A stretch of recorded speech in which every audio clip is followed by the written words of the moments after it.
تعلیم الاسلام کا چوتھا حصہ میں نے آپ کو پچھلی ویڈیو میں سبق نمبر 12 کے اندر مکروہات نماز کا بیان آپ کو پڑھا دیا۔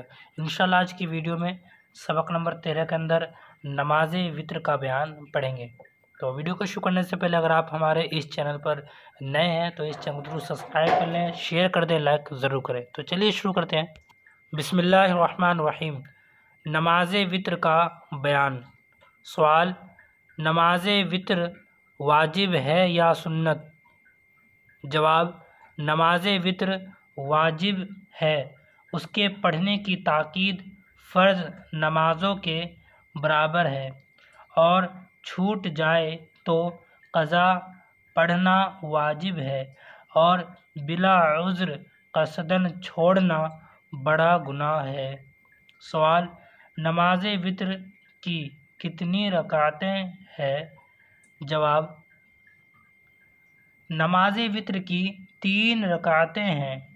2 رکعتیں پڑھ کر قاعدہ کیا جاتا ہے اور اتحیات پڑھ کر کھڑے ہو جاتے ہیں، پھر 1 رکعت پڑھ کر قاعدہ کرتے ہیں اور اتحیات، درود شریف، دعا پڑھ کر سلام پھیرتے ہیں۔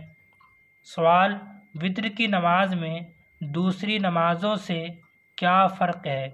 جواب: اس کی تیسری رکعت میں دعائے قنوت پڑھی جاتی ہے، جس کی ترکیب یہ ہے کہ تیسری رکعت میں سورہ فاتحہ اور سورت سے فارغ ہو کر اللہ اکبر کہتا ہوا ہاتھ کانوں تک اٹھائے اور پھر ہاتھ باندھ کر دعائے قنوت پڑھے، پھر رکوع میں جائے اور باقی نماز معمول کے موافق پوری کرے۔ سوال: دعائے قنوت زور سے پڑھنی چاہیے یا آہستہ؟ جواب: امام ہو یا منفرد، سب کو دعائے قنوت آہستہ پڑھنی چاہیے۔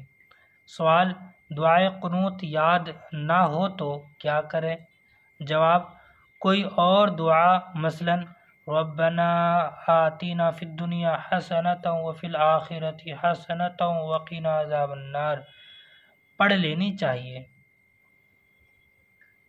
سوال: اگر مقتدی نے پوری دعائے قنوت نہیں پڑھی تھی کہ امام نے رکوع کر دیا تو مقتدی کیا کرے؟